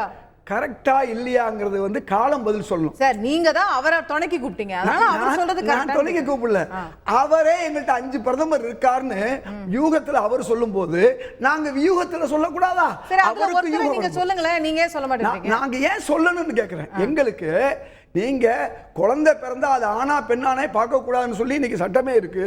நீங்க வந்து எனக்கு இந்த குழந்தை ஆனா பெண்ணான்னு சொல்லுன்னு சொல்லி என்னை கேட்டா என்ன அர்த்தங்க? அதனால முதல்ல என்ன நடக்குமோ நடக்கட்டும். நாங்க இந்த மாதிரி தவறான யூகங்களை வந்து பிற கட்சி மீது பரப்புறது யாருன்னா தொடர்ந்து மோடி பரப்பிக்கிட்டு இருக்காரு. எந்த அளவுக்கு பரப்பிட்டு இருக்காருன்னா 15% நிதியை ஒரு பிரதமருக்கு இந்த அடிப்படை கூட தெரியல. எந்த அடிப்படை? ஒரு முஸ்லீம்களுக்கு 15% பட்ஜெட்ல ஒதுக்குவாங்களாங்கிற கூட 10 வருஷம் பிரதமராக இருந்தது தெரியல. அதை விட அவருக்கு இந்து மதத்தை தடை செய்வார்கள் பிரதமர் சொல்றாருன்னா இந்து மதத்தை கிள்ளுக்கிறியா நினைச்சுக்கிட்டாரா? இந்து மதம் என்ன இவர் உருவாக்குன இந்து மதமா? நான் கேட்கிறேன். வெள்ளையர்கள் பேர் வச்சா கூட சைவமும் வைணவமும் சாக்தமும் கௌமாரமும் காணபத்தியமும் இந்த நாட்டில் பல்லாயிரம் வருஷமா இருக்கு. பிரதமரால் சொன்னா இந்து மதத்தை எவ்வளவு கேவலமா பார்க்கிறார். அதை விட இந்துக்களை இரண்டாம் தர குடிமக்களாக ஆக்கி விடுவார்கள். அப்ப இவர் சும்மா இருப்பாரா? நாளைக்கு இவர் பிரதமர் பதவியை விட்டு போயிட்டாரு, பாஜக தலைவர் ஆயிட்டாரு, இந்து மதத்தை தடை செய்யறோம்னு யாராவது ஒருத்தர் சொன்னா இவர் சும்மா இருப்பாரா? பாஜக சும்மா இருக்குமா? காங்கிரஸ்ல இருக்கிற இந்து தலைவர் சும்மா இருப்பாங்களா? ஏன் திமுகவில் இருக்கக்கூடிய இந்து தலைவர் சும்மா இருப்பாங்களா? எல்லா திமுகவிலையும் இந்து தலைவர் இருக்காங்க, எல்லா கட்சியிலையும் இந்து தலைவர் இருக்காங்க. இவர் என்ன நினைச்சுக்கிட்டாரு? ஒட்டுமொத்த 80 விழுக்காடு இந்துக்களுக்கு இவர் எதிராக இருப்பாரு, ஒரு 10 விழுக்காடு மக்களுக்கு சலுகை பண்ணுவாரு. ஆனா அந்த 80 விழுக்காடு மக்களும் பாஜகவுக்கு சப்போர்ட் பண்ணணும் இவர் நினைச்சாரு பாருங்க. அதுல விழுந்த மண்ணு தான் இன்னைக்கு கெஜ்ரிவால். கெஜ்ரிவால் அதை மட்டும் சொல்ல, இடஒதுக்கீடு ரத்து செய்யறது மட்டும் சொல்லல. நீங்க அழகா கேட்டீங்க ஆச்சாரிய, நல்லா கேட்டீங்க. அத்வானியில இருந்து இன்னைக்கு வசுந்தராஜே சிந்தியா வரையும் கேட்டீங்க. எல்லாரையும் ஓரங்கட்டுறாரு. யோகி ஆதித்யநாத்தையும் ஓரங்கட்டுவாரு. காரணம் இன்னைக்கு யூபியில மிக மோசமான ஒரு சூழல் பாஜகவுக்கு வந்திருக்கு. அகிலேஷ் யாதவ் சொல்றாரு 79 இடங்கள்ல வெல்லுவோம், ஒரு இடம் பிரதமருக்கு கொடுப்போம். காசியில கேட்போம் மற்றவங்கள்ட்ட கொண்டு போவோம். திரு ரமேஷ் சேதுராமன் அவர்கள்ட்ட கேட்க நினைக்கிறது, சார் இது சரி தப்பு இவர் சொல்றது தான் நடக்க போதா அப்படிங்கறதெல்லாம் அடுத்த கேள்வி. பட் ரொம்ப ஸ்மார்ட்டான ஒரு அரசியல் பண்றாரு அரவிந்த் கெஜ்ரிவால்னு ஏத்துப்பீங்களா? அதாவது பிஜேபிக்குள்ளேயே ஒரு சில, குறிப்பா உத்தரப்பிரதேசத்துல யோகிக்கும் மோடிக்கும் இல்ல யோகிக்கும் அமித்ஷாவுக்கும் ஏற்கனவே ஒரு பிளவு இருக்கதா பார்க்கப்படுது. அதை ஸ்மார்ட்டா பயன்படுத்துறாரு அப்படின்ற மாதிரி எடுத்துக்கலாமா? ஒரு ஸ்மார்ட் பாலிடிக்ஸ் அப்படின்னு எடுத்துக்கலாம். யாரு ஸ்மார்ட்டா பயன்படுத்துறாங்க? கெஜ்ரிவால். இல்ல அவர் இப்ப நான் கூட சொல்லலாம், கேஜ்ரிவாலுக்கும் ராகுல் காந்திக்கும் இருக்குன்னு ஏதாவது சொல்லிட்டு போனா ஏத்துப்பாங்களா யாரும்? புரியல, can you repeat that sir? இல்ல, ராகுல் காந்திக்கும் கேஜ்ரிவாலுக்குமே உள்ளுக்குள்ள ஒரு புகைச்சல் இருக்கு. அது சொல்லுங்க, நீங்க சொல்லாமையா இருக்கீங்க? மம்தாவுக்கும் கெஜ்ரிவாலுக்கும் ஆகவில்லை, மம்தாவுக்கும் சரத்பவாருக்கும் ஆகவில்லை, காங்கிரசுக்கும் இவர்களுக்கும் எல்லாம் சொல்லிட்டு தானே இருக்கீங்க.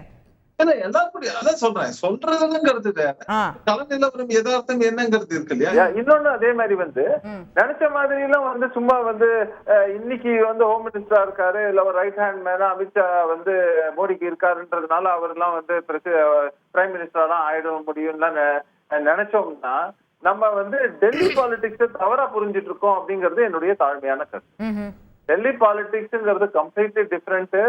எல்லாரும் நினைக்கிற மாதிரி அவ்வளவு சிம்பிளஸ்ட் கிடையாது. ஆனா பிஜேபிக்குள்ள டெல்லி பாலிடிக்ஸ் வேறையா இருக்கலாம். இப்போ வாஜ்பாய்க்கு பிறகு குஜராத்ல இருந்து ஒரு மோடி வருவார்னு யாரும் எதிர்பார்க்கல, அது அப்படி வந்தாரு, அது வேற விஷயம். அதுதான் சொன்னேன், குஜராத் வருவார்னு எதிர்பார்க்கல, தேவகவுடாவை எதிர்பார்க்கல, நிறைய சொல்லலாம் உதாரணங்கள். பட் நான் கேக்குற கேள்வி, பிஜேபிக்குள்ள இன்டர்னல் பாலிடிக்ஸ்னு ஒண்ணு இருக்குல்ல. பிஜேபிக்குள்ள இப்ப தமிழ்நாட்டுல எப்படி இவங்க அணி அவங்க அணின்றதெல்லாம் இப்ப காங்கிரஸ்ல பிஜேபில எல்லாம் பேசுறோமோ, பிஜேபிக்குள்ள மோடி ஆதரவாளர்கள், அமித்ஷா ஆதரவாளர்கள், நிதின் கட்கரி ஆதரவாளர்கள், யோகி ஆதித்யநாத் ஆதரவாளர்கள் இருப்பாங்க. இப்போ ஆதித்யநாத்தை ஓரங்கட்ட போறாங்க அப்படின்னு ஒரு தலைவர் பேசும்போது அவங்க ஆதரவாளர்கள் அதை பத்தி யோசிக்கலாம். அந்த மாதிரி ஒரு பிஜேபிக்குள்ள பிளவை ஏற்படுத்தக்கூடிய அரசியலை கெஜ்ரிவால் பண்றாரான்னு கேக்குறேன். இல்லைங்க, அது அது ஒரு தாக்கத்தை ஏற்படுத்தாதுன்னு நான் சொல்றேன். காரணம் என்ன அப்படின்னு நீங்க பாத்தீங்கன்னாக்க, இதுல கடந்த காலங்கள்ல பல உரசல்கள் எல்லா இடத்துலயும் எல்லா காலத்திலயும் நடக்குங்க. ஏன்னா ஒரு சென்ட்ரல்ல இருக்கக்கூடிய லீடர்ஷிப் அவங்களுடைய ஆளுமையை ஒரு மாநிலத்தில் செலுத்தணும்னா மாநிலத்தில் இருக்கக்கூடிய தலைமை அது அவங்களுடைய ஆளுமையை அங்க நிரூபிப்பதற்கும் நிலைநாட்டுவதற்கும் என்ன பண்ணுமோ அதெல்லாம் பண்ணிட்டு தான் இருப்பாங்க. இது எல்லா கட்சியிலும். இன்னைக்கு மத்திய பிரதேசல சிவராஜ் சிங் சௌஹானுக்கு சீட்டு கொடுக்காதது, அவரை பார்லிமெண்ட் கூட்டிட்டு போனதெல்லாம் அங்க கட்சிக்குள்ள ஒரு பேச்சு ஆகுது தானே, அதெல்லாம் நம்ம டினை பண்ண முடியும். பார்லிமெண்ட் கூட்டிட்டு போனாங்க இல்லையா, அதுதான் மேட்டர். அதே மாதிரி சார் அவர் அழுதாரு சார், எனக்கு அசெம்பிளில சீட்டு கிடைக்கலன்னு அழுதாரு. அதெல்லாம் ஒரு பேசு பொருள் ஆகுது இல்ல. நான் என்ன கேக்குறேன், இன்டர்னல் பாலிடிக்ஸ் இல்ல அப்படி நம்ம டினை பண்ணிட்டு போயிட முடியுமா? உட்கட்சி அரசியலே ஒண்ணு கிடையாதுன்னு சொல்லிட்டு பார்த்தோம். இல்ல சிவகுமார் கூட தான் கிட்டத்தட்ட சீஃப் மினிஸ்டர் ஆக வேண்டியது. இப்ப அரேஞ்ச்மெண்ட் என்னங்கறதெல்லாம் வந்து சொல்லணும். ஒரு நீண்ட நெடிய விஷயமா காங்கிரஸ் உட்கட்சி அரசியல் இல்லன்னா சொல்லல. அங்க எப்படி சித்தராமையா DK சிவகுமார்னு பேசப்படுதோ பிஜேபிக்குள்ளேயும் ஒரு உள்ள அரசியல் இருக்குன்றத மறுத்துட்டு பேச முடியுமா? எல்லா கட்சியிலயும் எல்லா இடத்துலயும் இருக்குங்க. ஆனா பாயிண்ட்ங்கிறது வேற இல்ல. ஆனா விஷயம் என்னன்னா இவங்க சொல்றது சரியான விஷயம் இல்லைங்கிறதா சொல்ல வரேன்.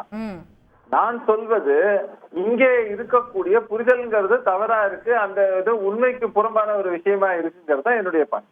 இப்போ அப்படி பாத்தீங்கன்னா 75 வயது பூர்த்தியால இதே 78 வயது தான் இருந்தது பாஜக ஆட்சி அமைக்கும் போது திரு சுப்பிரமணிய சாமி அவருக்கு வந்து ஒரு சீட்டை அவர் வந்து பினான்ஸ் மினிஸ்டர் ஆவாங்கன்னு எதிர்பார்க்காங்க. ஆனா கொடுக்கல. காரணம் என்னன்னா பல உள்கட்சி விவகாரங்கள் 1008 விஷயங்கள் இருக்கு.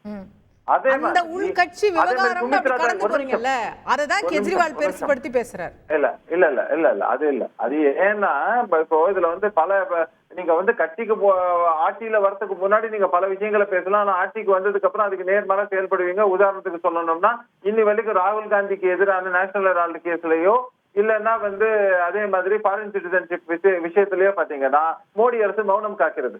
அதை நம்ம ஏன்னு கேட்டோம்னு வச்சுக்கோங்க, அது ஏதோ ஊர்ல இருக்கிற கதையெல்லாம் பேசுவாங்க. எலெக்ஷன் டைம்ல மட்டும் பெயில் காடி இதெல்லாம் கதையெல்லாம் பேசுவாங்க. ஆனா இந்த மாதிரி பல விஷயங்கள்லாம் இருக்கு. உள்ளுக்கு வெளியே உள்ள ஒன்றும் வெளியே ஒன்றாக இருக்கும். ஏன்னா 2017 இங்கே எப்படி வெளிப்படுது பாருங்க. இததான் கேக்குறேன். 2017 கிறிஸ்துமஸ்ல வந்து யாரோ ஒருத்தர் யாரையோ போய் மீட் பண்ணாரு, உத்தரவாதம் கொடுத்தாருங்கிற பல விஷயங்கள் எல்லாம் பேசணும்னு ஆரம்பிச்சேன். அது விஷயம், அது உள்கட்சி விவகாரம் மட்டும் இல்ல. இது கட்சிக்கும் இடையான விஷயம். இன்ட்ரா பாலிடிக்ஸ் இல்ல பொலிட்டிக்கல் பார்ட்டிஸ் போறாருன்னா அப்ப எவ்வளவு பெரிய உள்கட்சி அரசியல் கோல் இல்லைங்க. நான் விஷயத்த சொல்றேன். அதனால நீங்க வந்து அதை வைத்து மட்டும் ஒரு ஜட்ஜ்மெண்ட்டுக்கு வர முடியாதுங்கிறது. அதே மாதிரி சுமித்ரா மகாஜன் அவங்களுக்கும் வந்து இந்த ஏஜ் ஃபேக்டர் வச்சுதான். இதே மாதிரி இன்னைக்கு என்னன்னா அன்னைக்கு அந்த ஏஜ் ஃபேக்டர் சொல்லி எல்லாரும் யாரெல்லாம் வந்து நீங்க வந்து அதே மாதிரி இவங்க ஆனந்திபென் பட்டேல் இவங்களுக்கு எல்லாம் சொல்லப்பட்டதோ அதே ஏஜ் ஃபேக்டர் அப்ளிகபிளா மோடிக்கும் ஆகலாம்ங்கிறது, மோடிக்கும் இருக்கலாம்ங்கிறது எந்த இதுவும் இல்ல. பாவம் அவருக்கும் வயசாகிறது. அவரும் ஒரு நாள் என்னைக்கான இன்னும் 20 வருஷத்துக்கு மோடி இருக்க போறது கிடையாது. ஏன்னா அதே மாதிரி அவர் வந்து அவருடைய வாரிசை கொண்டு வந்து இங்க நிறுத்த போறது கிடையாது. சோனியா காந்தி அம்மையார், அதுக்கப்புறம் ராகுல் காந்தி, அதுக்கப்புறம் யாரு பிரியங்காவோட பிள்ளையா பொண்ணா அப்படிங்கிற மாதிரியான இதெல்லாம் இங்க கிடையாது. இதனால இது எப்படி வேணாலும் பேசலாம். அதே மாதிரி ஒரே மாநிலத்தை சேர்ந்தவர்களும் தொடர்ந்து ஆப்பர்ச்சுனிட்டி கொடுப்பாங்க. அடுத்தடுத்து அவங்க டீம்ல இருந்தவங்களே இன்னும் சொல்ல போனா நீங்க அத்வானி அப்படின்னு எடுத்தீங்கன்னாக்க வாஜ்பாய்க்கு அத்வானி விட்டு கொடுத்தார். காரணம் என்னன்னா எல்லாரும் காமன் அக்செப்டன்ஸ் வேணும், அதுக்கு ஒரு ஸ்டேட்ஸ்மேன் வேணும் அப்படிங்கறதுனால வாஜ்பாய் வரட்டும்னு சொல்லிட்டு ஹோம் மினிஸ்டர் அத்வானி இருந்தார். ஆனா அதே அத்வானி கடைசி அத்வானியை விட ஒரு டால் லீடரா நீங்க அமித்ஷான்னு கேட்டா கிடையாது. ஏன்னா அத்வானியே எல்லாரும் அக்செப்ட் பண்ணிப்பாங்க. இருந்தாலும் அவர் வந்து அந்த அக்செப்டன்ஸ்ல ஒரு சில பிரச்சனைகள் இருக்கலாம்ங்கிறது. கெஜ்ரிவால் எழுப்புற கேள்வி இப்போ வசீகரன் அவர்கள் கூட சொன்ன விஷயம், உத்தரப்பிரதேசத்தோட அரசியல்ல எலெக்ஷன் மேனேஜ்மெண்ட்ல அமித்ஷாவா யோகி ஆதித்யநாத்ன்ற ஒரு தூத்துமேமே அங்க இருக்கா இல்லையா? அப்ப நீங்க யோகி ஆதித்யநாத்தை குறைச்சி மதிப்பிடுறோம் அப்படின்னு நான் சொல்லுவேன். அதே மாதிரி அதே மாதிரி இந்த சிச்சுவேஷனே தவறா புரிஞ்சுக்கிறோம் அப்படின்னு நான் பாக்குறேன். ஏன்னா கடந்த காலங்களில் அவங்க 2 பேருக்குள்ள உரசல் இல்ல, அமித்ஷாக்கும் யோகிக்கும் உரசல் இல்ல. இல்ல ஏங்க ஒருத்தர் நேஷனல் லீடர், ஒருத்தர் ஸ்டேட் லீடர். இதுல உரசல்ங்கிறதுக்கு என்ன வருதுங்கிறது எனக்கு புரியல. எல்லா விஷயத்திலயுமே எல்லாமே பரிசீலனைகள் செய்யப்படுங்க. ஆல்டர்னேட்டிவ் ஆப்ஷன்ஸ் என்ன எல்லாமே பொதுவா பார்ப்பாங்க. ஆனா இத்தனைக்கு பல முறை எம்பியா இருந்துட்டு அதுக்கப்புறம் தான் வந்து இங்க வந்து மாநிலத்தின் இதுல அசம்பிளி கான்ஸ்டிடியூன்சிக்கு வந்து அப்புறமா வந்து சிஎம் ஆயிருக்காரு நம்ம ஆதித்யநாத் அவர்கள், யோகி அவர்கள் அப்படிங்கறத நம்ம பாக்குறோம். அப்படி இருக்கும்போது டைனமிக்ஸ் எப்படி வேணும் என்ன வேணா மாறலாம். அதனால நம்ம சொல்ற மாதிரி எல்லாம் கிடையாது. இப்போ அதே மாதிரி கட்சியில பல தலைவர்கள் அதுக்காக செகண்ட் லைன் லீடர்ஸ் எல்லாம் இல்லாமலாம் இல்ல. பாஜகல நிறைய பாஜகல செகண்ட் லைன் லீடர்ஸ் இருக்காங்க. என்னன்னா ப்ரொஜெக்ட் செய்யப்படல. ஆனா வந்தாங்கன்னா அவங்க ஷைன் ஆவாங்க. அதுக்கான 1008 ஆப்ஷன்ஸ் எல்லாம் இருக்கு. எதனால ஒரு சமயம் அப்படி பாத்தீங்கன்னா பாஜக கூட தான் சொன்னாங்க, ஏன் இருக்கிற தலைவர்கள் எல்லாம் விட்டுட்டு பியூரோகிராட்ஸ் எல்லாம் கூட்டிட்டு வந்தீங்க, பிஜேபி பியூரோகிராட் ஜனதா பார்ட்டி ஆயிடுச்சான்னு கூட கேட்டாங்க. ஏன்னா வந்து ஜெய்சங்கர்ல இருந்து ஆரம்பிச்சு இது ஏன்னா எஸ்மேன் வேணுமா உங்களுக்கு வரிசையா நீங்க சொல்றதுக்குலாம் ஆமாஞ்சாவை போடுறதுக்காக வந்து பியூரோகிராட்ஸை கொண்டு வரீங்களா அப்படிங்கிற கிரிட்டிசிசம் கூட வந்தது. அதையெல்லாம் கடந்து இவங்க வந்து பர்ஃபார்ம் பண்ணிட்டு போயிட்டு இருக்காங்கிறது ஒண்ணு. ஆனா அது வந்து நீங்க சிச்சுவேஷனுக்கு ஏற்ற மாதிரி இந்த பார்ட்டியும் மாறும், அதன் தலைமையும் மாறும். அதுதான் எவல்யூஷன். யோசிக்கிறதுக்கு என்னங்க இருக்கு? நான் என்ன தெரியுமா சொல்றேன், இவர் சொல்ற இது ஊகங்களின் அடிப்படையில் அது நாட்ட கன்ஃபார்ம்டு விஷயம்னு நான் சொல்றேன். நான் திரும்பவும் சொல்லக்கூடியது, ஒருவேளை மோடி அடுத்த பிரதமராக இருக்க மாட்டார், பாஜக ஆட்சி அமைக்கிறது, என்டிஏ கூட்டணியாக பெரும்பான்மையா பெற்று ஆட்சி அமைக்கிறது அப்படின்னாக்க, ஒருவேளை மோடி அவர்களே வந்து இல்ல நான் வந்து என்னுடைய கடமையை ஆற்றிட்டேன், நான் இதுக்கு அடுத்த தலைமைக்கு கூடுறேன் அப்படின்னு சொன்னாக்க, அதுக்காக சும்மாவே அப்படியே என்னுடைய இவங்க எல்லாம் வந்துட்டாங்க, அதனால எனக்கு சப்போர்ட்டர்ஸ் இருக்காங்க, அதனால நான் வந்து அடுத்த பிரைம் மினிஸ்டர் ஆவேன்னு அப்படி யாரும் சொல்லவும் முடியாது. இது கடந்த காலங்களில் நடந்தது கிடையாது. இன்னொன்னு வந்து வந்தாக்கா இதை மாத்திடுவாங்க, கான்ஸ்டிடியூஷனை மாத்திடுவாங்கன்னா, ராஜீவ் காந்தி கடந்த காலங்களில் பேசுறத உடனே இவங்க எடுத்து போடுறாங்க, நாங்க சட்டத்தை மாத்துவோம், அதே மாதிரி கான்ஸ்டிடியூஷனை மாத்துவோம் அப்படின்னு பேசுறதெல்லாம் எடுத்து காட்டுறாங்க. அதெல்லாம் சொல்றது ஒண்ணு, ஆனா அது நடைபெறுமா அப்படிங்கறதெல்லாம் நம்ம பொறுத்து இருந்தா பாக்கணும். இந்த 10 ஆண்டுகளை செய்யாதவங்க இதுக்கப்புறம் செய்ய போறாங்களா? ஓகே, கேப்போம் 10 ஆண்டுகள்ல பெரும்பான்மை இருந்திருக்கு, அப்பவே செய்யாதவங்க அப்ப இப்ப வந்து மட்டும் செஞ்சிருவாங்களாங்கிற ஒரு கேள்வி இருக்கா இல்லையா? ஓகே, அவங்க சொல்றதுல ஒரு பாயிண்ட் இருக்குல்ல, நீங்க மோடிக்கு பிறகு யாருன்னு யோசிக்கும் போது அங்க அமித்ஷா இல்ல யோகி ஆதித்யநாத் இல்ல சிவராஜ் சிங் சௌஹான் வெவ்வேறு பட்ட ஆட்களை தான் நீங்க சொல்ல முடியுது. காங்கிரஸ்ல பிரச்சனையே இல்லை, வாரிசு அரசியல், சோனியா காந்தி விட்டா ராகுல் காந்தி தான் இருக்காரு, ராகுல் காந்தி விட்டா பிரியங்கா காந்தி தான் இருக்காங்க. ஸோ அதுலேயே அவங்க வந்து நாங்கள் எவ்வளோ டைவர்சிட்டி காட்டுறோம்னு கேட்குறாங்க. நீங்கள் சொல்கிறத பார்த்தா மோடிக்கு பதிலாக அமித்ஷா இருக்காருன்னு நீங்களே சொல்லிட்டீங்க. பாஜக நான் சொல்றதுனால அவங்க அமித்ஷா வைக்க போற மாதிரி கெஜ்ரிவால் சொன்னதை நீங்க சொன்னதாக நான் வச்சுக்கிறேன். வெச்சுக்கோங்க, என்ன வெச்சுக்கோங்க, அதனால அவங்க தான் மாத்த போறாங்க. யாராவது ஒருத்தர் பிரதமரா வருவார். இதுல அந்த நேரத்துல பாராளுமன்ற உறுப்பினர்கள் ஜனநாயக முறைப்படி தேர்ந்தெடுப்பாங்க. நாக்பூர்ல இருந்து RSS தேர்ந்தெடுக்கக்கூடிய யோகி ஆதித்யநாத்தோ அல்லது அமித்ஷாவோ வரப்போறது கிடையாது. அது அவங்க தான் தேர்ந்தெடுப்பாங்க. இவங்க நீங்க சொல்லக்கூடிய உங்ககிட்ட ஆப்ஷனே இல்லன்றாங்க. எங்களுக்கு அவங்க என்ன சொல்ற, வாரிசு அரசியல் குடும்பத்தை தவிர யாரா வர முடியுமான்னு கேக்குறாங்க. எங்களுக்கு நாங்களாவது கூடி சேர்ந்து தேர்ந்தெடுக்கிறோம், நீங்க எப்படி தேர்ந்தெடுக்கிறீங்க? எங்களுக்கு ஆப்ஷன் பாஜகவோட அதிகமா இருக்குன்னு பிரதமர் மோடி அமித்ஷாவும் சொல்றாங்க. ராகுல் காந்தி பிரியங்கா காந்தி தவிர வேற ஏதாவது ஆப்ஷன்? நான் சொல்றது பிரதமர் வேட்பாளர், நான் சொல்றது எங்களுக்கு பிரதமர் வேட்பாளராக ஆண்டுக்கு ஒருவர் மட்டும் சொல்லல. அவங்க இன்னும் நிறைய பேர் லிஸ்ட் சொல்றாங்க. அது வந்து இந்தியா கூட்டணியில மமதா பானர்ஜி வேற கட்சி, நான் காங்கிரஸ் கட்சியில கேக்குறேன். இப்ப நாங்க எலெக்ஷன்ல காங்கிரஸ் தனியா நிக்கலங்க, இந்தியா கூட்டணியில தாங்க நிக்குது. உங்க கட்சியில யாரு தலைமை? அது இந்தியா அல்ல வாரிசு அரசியல் இருக்குன்ற குற்றச்சாட்டு அப்பட்டமா இருக்கு. ரொம்ப சிம்பிள். நாங்க டாக்டர் மன்மோகன் சிங் வாரிசுல வரல, 10 ஆண்டுகள் இருந்தாரு, உங்களுக்கு நன்றாக தெரியும். நரசிம்மராவ் வாரிசு அரசியல்ல வரல. அதே மாதிரி சாஸ்திரி அவர்கள் வாரிசு அரசியல்ல வரல. எப்ப இந்த நாட்டுக்கு தேவைப்படுதோ, ஒரு ராஜீவ் காந்தி இருந்ததுனால ஒரு கணினி யுகத்தை கொண்டு வர முடிஞ்சிச்சு, ஒரு அதுக்கு தொலைத்தொடர்பு துறையில ஒரு வேகமான வளர்ச்சி கொண்டு வர முடிஞ்சுச்சு. இந்திரா காந்தி இருந்தால காங்கிரஸ்ல வேற பிரதமர் வந்தாலும் கொண்டு வந்திருப்பாங்க. நான் திரும்பவும் சொல்றேன், அதாவது மன்னர் மானிய ஒழிப்புல இருந்து வங்கிகளை தேசியமாக்குனது மட்டுமல்ல, உணவு புரட்சி, தன்னிறைவு இந்தியா பெற்றதுக்கு ஒரு இந்திரா காந்தி. இன்னைக்கு இத்தனை பேரும் கொண்டு வந்த 170 அவங்கெல்லாம் நல்ல ஆட்சி பண்ணாங்களா இல்லையா, அதுக்கப்புறம் என்ன அடுத்த டிபேட். இவ்வளவு நேரம் அவங்க என்ன ஆட்சி பண்ணாங்கன்றது அடுத்த டிபேட். நீங்க ஆப்ஷனா வச்சிருக்கிறதே குடும்பத்தினர் தானேன்றது அவங்களோட ஃபர்ஸ்ட் क्वेश्चन. நீங்க வாரிசுன்னு சொன்னீங்க. ராஜ்நாத் சிங்குடைய மகன் வந்து மந்திரியாவோ எம்எல்ஏ பிரதமர் வேட்பாளரா இருக்கிறாரா? திரும்ப சொல்றேன், பிரதமர் வேட்பாளராக தான் நான் ஏற்கனவே சொல்லிட்டேன். நீங்க பேசுறதெல்லாம் நடக்க போறது இல்ல. RSS தலைமை என்ன முடிவு பண்ணுதோ அந்த ஒருத்தர் தான் பிரதமர் ஆக்குவாங்க. அவங்கள்ட்ட வேற ஆப்ஷனே கிடையாது.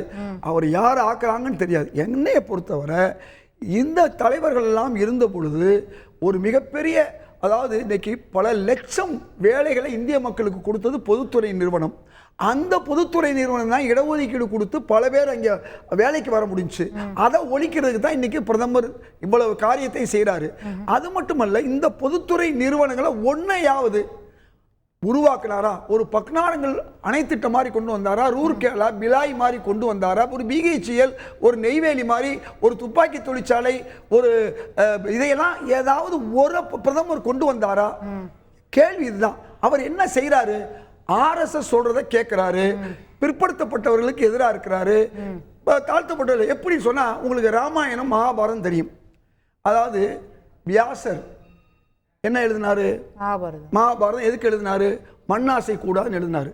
எழுதினவர் வியாசர்னு சொல்லிட்டு அதுக்கு பின்னால உட்காந்து எழுதினவங்க போறான் அங்கே வர்ணாசிரத்தை கொண்டு வந்து சேர்த்துறாங்க. அங்கே வால்மீகி எழுதினாரு.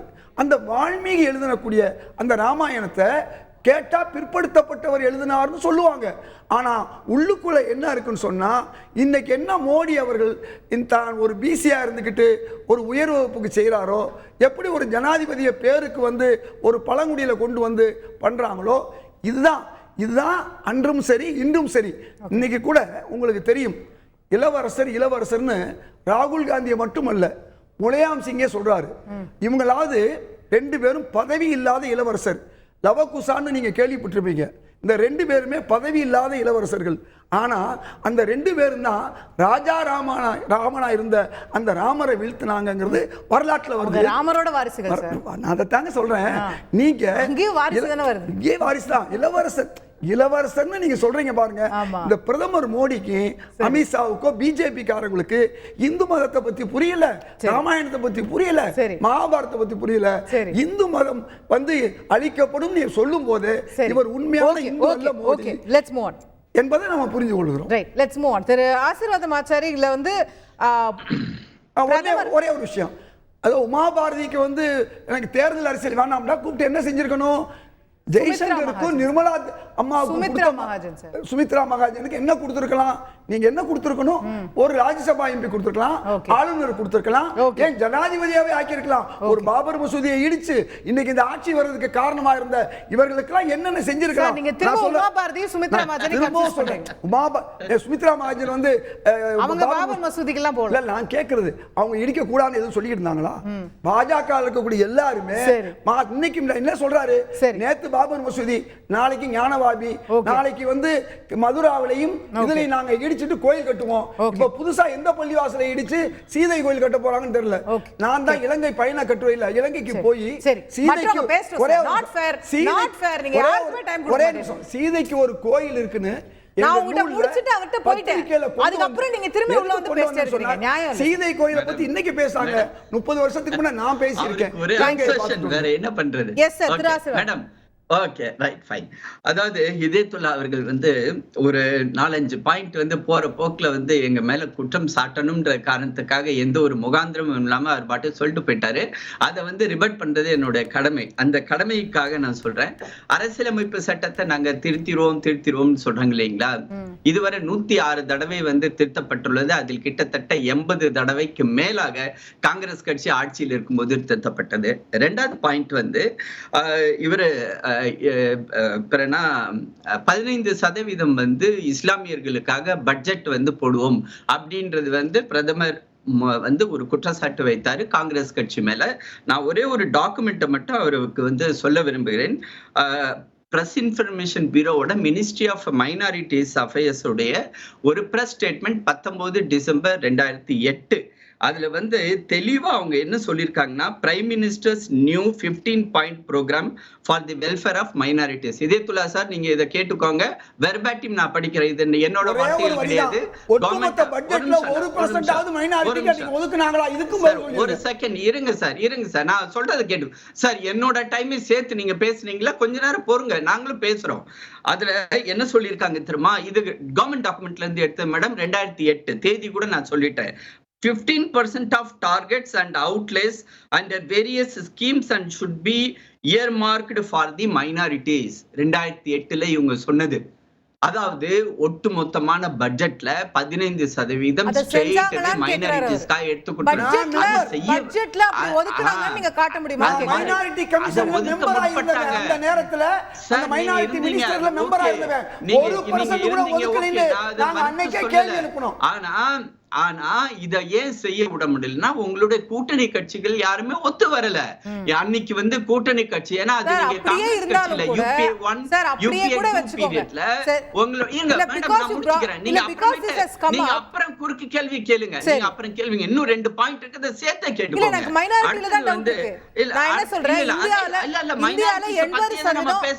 இந்தியால 80% கிட்ட மேல இந்துக்கள் இருக்காங்க, 15-20% மைனாரிட்டிஸ் இருக்காங்க. அப்ப 15-20% இருக்கக்கூடியவர்களுக்கு 15% நிதி போறதுல என்ன குற்றம் கண்டீங்க? மேடம் நாங்க அது எங்களை பொறுத்தவரை, பாஜகவை பொறுத்தவரை, திரு நரேந்திர மோடி அவர்களை பொறுத்தவரை எல்லாருமே ஈக்குவல். அது எந்த ஒரு ஜாதியாக இருந்தாலும் சரி, எந்த ஒரு மதத்தை சேர்ந்தாலும் 140 கோடி மக்களுக்கு பொதுவான அரசு. அதனால்தான் நாங்க ஆரம்பிக்கும் போது முதல் நாளே பாராளுமன்றத்தில் திரு நரேந்திர மோடி பேசும்போது என்னுடைய ஆட்சி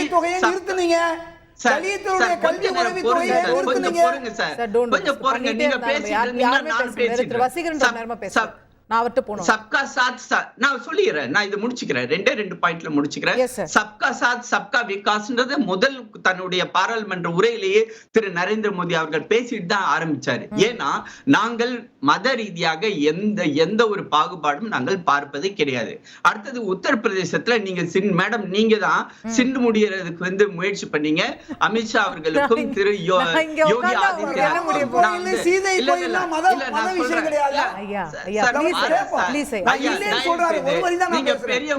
நீங்க பெரியவங்க கொஞ்சம் பொறுமையா கேளுங்க. நான் பதில் சொல்றேன். நான் எங்கேயும் எஸ்கேப்லாம் ஆகி போகல சார். உங்களுக்கு பதில் சொல்லி தான் போறேன். மேடத்திட்ட இன்னும் ஒரு 5 நிமிஷம் கூட எக்ஸ்ட்ரா வாங்கி கொடுங்க. அதாவது 2014 தேர்தல்ல திரு அமித்ஷா அவர்கள் உத்தரப்பிரதேசத்துக்கு இன்சார்ஜா வராரு. 80 தொகுதி, 80 தொகுதியில 72 தொகுதி அவருடைய களப்பணிக்காக கிடைச்ச ஒரு வெற்றி. எப்ப யோகி ஆதித்யநாத் சீஃப் மினிஸ்டர் ஆகுறாருன்னா 2017 ஆகுறாரு, 17 ஆகுறாரு, திரும்பி 2022 ஆகுறாரு. இப்போ உத்தரப்பிரதேசத்தை பொறுத்தவரை திரு அமித்ஷா அவர்களுக்கு அங்க உள்ள கள நிலவரம் அத்துப்படி. ஏன்னா அவர் அங்கே தங்கியிருந்தார் கிட்டத்தட்ட 1 வருடம். அவர் உத்தரப்பிரதேசத்துல அவர் போகாத மாவட்டம் கிடையாது, அவர் போகாத நகரம் கிடையாது, ஈவன் அவர் போகாத கிராமம் கூட கிடையாது. அப்படியாப்பட்ட ஒரு சூழ்நிலையில அவர் வந்து சொல்றாங்க, நீங்க யாரோ ஒருத்தவங்க தான் உங்களோட இதுல சொன்னாங்க, அதாவது வந்து இவருக்கு யோகி ஆதித்யநாத்துக்கு கூட வந்து அவர் கேண்டிடேட் போட முடியல, எல்லாமே அமித்ஷா தான் போட்டார் அப்படின்னு. அது வந்து எங்களோட சிஸ்டம் கிடையாது. சென்ட்ரல் எலெக்ஷன் கமிட்டி, திரு நட்டா அவர்கள், திரு நரேந்திர மோடி அவர்கள் மற்றும் எல்லாரும் சேர்ந்து அங்க வந்து எடுக்கக்கூடிய ஒரு முடிவு. அந்த முடிவின்படிதான் யாருக்கு எந்த தொகுதி ஒருத்தர் வேட்பாளரா ஆக வேண்டுமா, வேட்பாளரா ஆகக்கூடாதுன்றது முடிவு. அங்க இண்டிவிஜுவல் தலைவரோட முடிவே கிடையவே கிடையாது.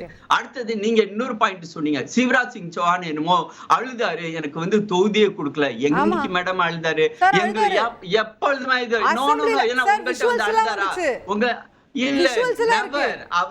விஷுவல்ஸ்ல அவர் என்னைக்கு எதை பத்தி அழுதாருன்னு ஏதாவது உங்களுக்கு சொல்லிட்டாங்க? அசெம்பிளில கேண்டிடேட்ஸே இல்லன்னும் போது கட்சிக்காரங்க எல்லாம் வந்து அவரை கட்டி பிடிச்சு கை கொடுத்தாங்க, என்ன இப்படி ஆயிடுச்சுன்னு கேக்குறாங்க, அவர் அழுகுற, இது எல்லா விஷயமும் வந்துச்சு. அதாவது அவருக்கு வந்து அவருடைய தொகுதி எப்ப வரப்போதோ அப்பதான் அது, அதாவது பல கட்டத்துல அவருடைய தொகுதி. இப்போ மத்திய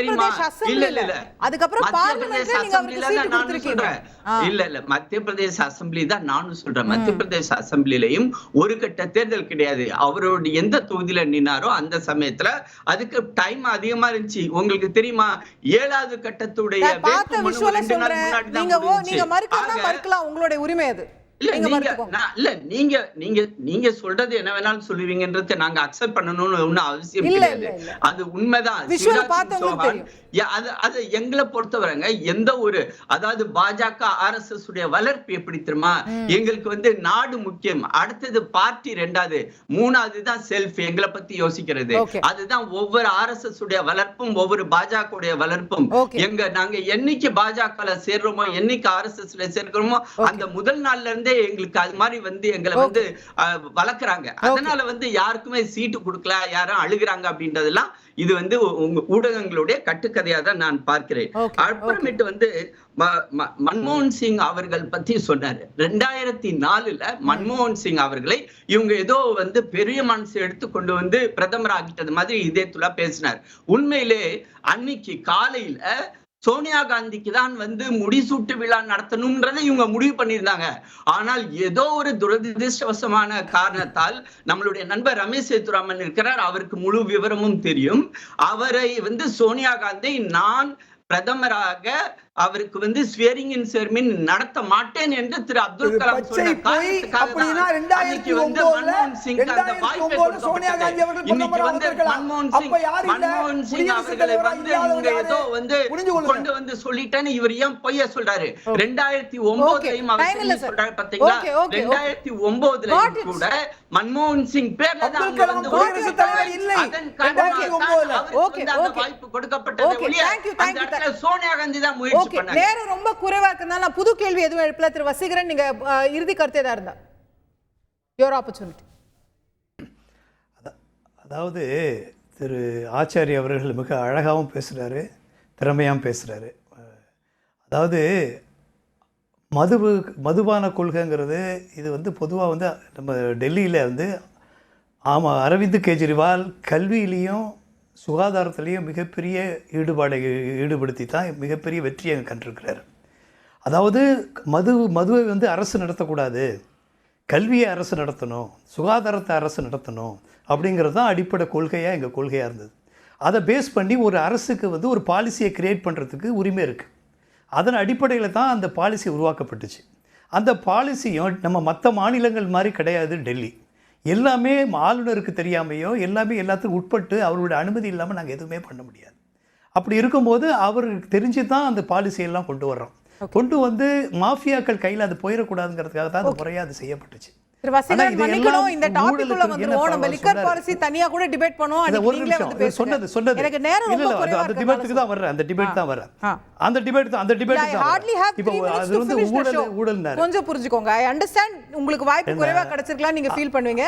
but I really have to rap. So let's come to the point. அதே மாதிரி ஊழலுக்கு எதிராக ஊழல்னு எங்களை அதை சொல்லி ஊழலுக்கு எதிராக வந்தவங்கன்னு சொல்லி எங்களை அதையே திருப்பி ஊழலே கொண்டு வந்து எங்களை வந்து இன்னைக்கு குற்றவாளியை மாற்றுறதுக்கு முயற்சி பண்ணிக்கிட்டு இருக்கிறீங்க. அதே மாதிரி குழந்தைகள் மேலே சத்தியம் பண்ணிட்டு வந்தார். குழந்தைகள் வந்து இது எல்லா இடத்துலையும் இவர் பேசிக்கிட்டே இருக்கிறார். குழந்தைகள் மேலே அன்னைக்குள்ள கால சொல்லுங்க அரசியலுக்கு ஒரு ஐடியா அவங்களுக்கு எல்லாம் கிடையாது. சூழல் ஏற்படும் போது வரதான் வேணும், அதற்காக எதிர்பார்க்க முடியாது. அதே மாதிரி வீடு சொன்னார். வீடுங்கிறது அவர் சொந்த வீடு கிடையாது. இன்றைக்கி அது டெல்லி ஒரு கேபிட்டல். அன்றைக்கி இதனுடைய தேவை அறிந்து அந்த வீட்டுக்கு செலவு செய்யப்பட்டிருக்கு, அந்த வீடு உருவாக்கப்பட்டிருக்குது. அனாவசியமாக கோட்டு போட்டு லட்சக்கணக்கில் கோட்டு போட்டுக்கிட்டோம், பத்தாவது போட்டுக்கிட்டோம், அவர் அலையில்.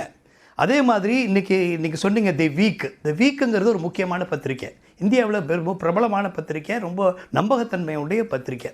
அந்த பத்திரிக்கையில் வந்து அது ஹிந்தியில் எப்படி பண்ணிட்டாங்க, அதை அப்படி பண்ணிட்டாங்கன்னு ஒரு வீக்கு பத்திரிக்கையை போய் அசிங்கப்படுத்துறது தவறான விஷயம். அதே மாதிரி அரசியல் சாசன சட்டத்தை மாற்றுறாங்க அப்படிங்கிறதான் நம்ம மாற்றுவாங்கங்கிறதான் பேசுகிறோமே தவிர அதை திருத்துவாங்கங்கிறது பேசலை. ஆக இது வந்து முக்கியமாக அரவிந்த் கெஜ்ரிவால் அவர்கள் ஆமாம் மாற்றுறதுன்னா இந்த சட்டத்தையே ஒழிச்சிடணும்னு தான் இவங்களுக்கு எண்ணம். இந்த சட்டத்தை அரசியல் அம்பேத்கர் உருவாக்கிய இந்த அரசியல் சட்டமே இருக்கக்கூடாதுங்கிறது தான் இவங்க பண்ணிக்கிட்டு இருக்கிற இவ்வளோ வேலைங்கிறது தான் எங்களுடைய குற்றச்சாட்டாக நாங்கள் அதை வைக்கிறோம். அதை தான் மக்கள்கிட்டையும் கொண்டு போய் சொல்லிக்கிட்டு இருக்கிறோம். என்ன ஆகையினால இது வந்து அரவிந்த் கெஜ்ரிவால் எல்லாத்தையும் சரியாக சொல்லிக்கிட்டு இருக்கிறாரு. அதுதான் இந்தியாவில் அவர் சொல்லுவது தான் இன்னைக்கு இந்தியா பூரா மக்கள் ஒவ்வொரு குக்கிராமமும் போய் சேர்ந்திருக்குது. இவர்களுடைய முகங்கள் அத்தனையும் தோல் உரிக்கப்பட்டு வந்து கொண்டிருக்கிறது. மக்கள் அதை வந்து உண்மையான ஒரு மனிதர், ஒரு நேர்மையான மனிதர் சொல்லுகிறார் என்கிற செய்தி இன்னைக்கு மக்கள் மத்தியில் சென்று அடைஞ்சிக்கிட்டு இருக்குது. இதுதான் இந்தியா கூட்டணியின் வெற்றியாகவும் இது இருக்க போகிறது என்பதுதான் உண்மை. Thank you sir. தேங்க்யூ. திரு ரமேஷ் சேதுராமன் ஒரு வரி ஏதாவது தான் ஒரே வரியில சொல்லணும்னா ஹிதாயத்துல்லா சார் சொன்ன ஒரு பதில் சொல்றேன். ஹிதாயத்துல்லா சாருக்கு தெரியாத ராமாயணம் கிடையாது. அதே நேரத்துல நானும் கொஞ்சம் இதையும் படிச்சிருக்கேங்கிறதுனால அவர் சொன்னார் வால்மீகியை ஒட்டி வந்து இவங்க அடுத்ததெல்லாம் சனாதனம் எழுதிருக்காங்க. அப்படி பார்த்தா ஆப்ரஹாமியம் அப்படின்னு நம்ம பார்த்தோம்னா அதுவும் குரான் பார்த்தோம்னா சுராஸ் இருக்கு, ஹதீஸ் இருக்கு. அதுல வந்து எது இடைச்சர்கள், எது ப்ராஃபட் முகமது அவர்களுடைய வார்த்தைகள் அப்படிங்கிறது இல்ல சொல்றேன். இல்ல அப்படி எல்லாம் நம்ம சொல்லணும்னா அப்படி டிபேட் பண்ணிக்கொண்டே போகலாம் அப்படிங்கறது தான் பாயிண்ட். அது ஒரு மிகப்பெரிய விவாதமாக அறியும். அதனால நம்ம சொல்றது அப்படின்னு பார்த்தா நான் ரெண்டு பக்கமும் பேச முடியுங்கிறதுக்காகத்தான் சொல்ல வந்தேன். ஆனா ஒண்ணு இதுல எல்லாமே அரசியல் அப்படின்னு வரும்போது எல்லாமே மக்களை வந்து 4 விஷயம் தான். ஒண்ணு வந்து கன்வின்ஸ் ஆகல மக்கள் அப்படின்னாக்க கன்ஃபியூஸும் ஆகலையா இல்லன்னா கரப்ட். சோ இந்த மாதிரியாக இல்லன்னா கடைசியா இருக்கு காங்கிரஸ் தெரிஞ்ச விஷயம் க்ளோஸ் அப்படின்ற மாதிரி. சோ அதனால எல்லாத்தையும் தொடர்ந்து செய்வாங்க அப்படிங்கறத இந்த தேர்தலையும் பார்த்து கொண்டிருக்கிறோங்கிறதா விஷயம். Thank you sir. ஒரு வரி ஏதாவது இருந்தா ஒரே வரி ஒண்ணும் இல்ல. இன்னைக்கு அவர் என்ன பேசினாரு, நான் ராமாயணம் மகாபாரதத்தை ஆதாரத்தோட பேசுனேன். அவருக்கு ராமாயணம் தெரியல, மகாபாரதம் தெரியல, வால்மீகியும் தெரியல, வியாசனும் தெரியல. அவருக்கு மட்டும் இல்ல, பிரதமர் மோடிக்கும் தெரியல, அமித்ஷாவுக்கும் தெரியல. தெரிஞ்சிருந்தா இன்னைக்கு இந்த அளவுக்கு இந்து மதத்துக்கு எதிராக மோடி அவர்கள் பேச மாட்டார். தேங்க்யூ. திரு ஆசீர்வாதம் ஒரு வரி ஏதாவது ஒரே வரியில சொல்லணும்னா, இவர் அமித்ஷாவை பத்தி இவர் பேசுறாரு இல்லைங்களா, அரவிந்த் கெஜ்ரிவால், இது ஒரு பொய் பிரச்சாரம். இந்த பொய் பிரச்சாரத்தை அவர் எத்தனை தடவை பேசினாலும் மக்களுக்கு புரியும்.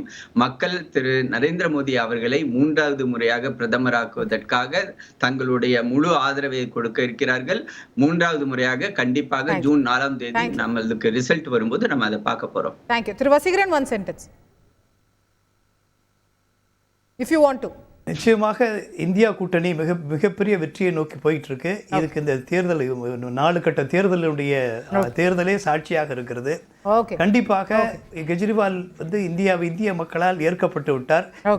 பிரதமர் மோடி அவர்களும் பிஜேபி அவர்களுமே மேலும் கெஜ்ரிவால் அவர்களை மூளை முடுக்குகள் எல்லாம் கொண்டு போய் சேர்த்திருக்கிறார்கள். அவர்களுக்கு தேங்க்யூ. சாரி, எத்தனை ஒரு வரி நம்ம நிகழ்ச்சியை நிறைவு செய்தானோ. நான் பங்கேற்று கருத்து தெரிவித்த 4 நன்றி. பார்த்தவங்களுக்கும் நன்றி நேயர்களே.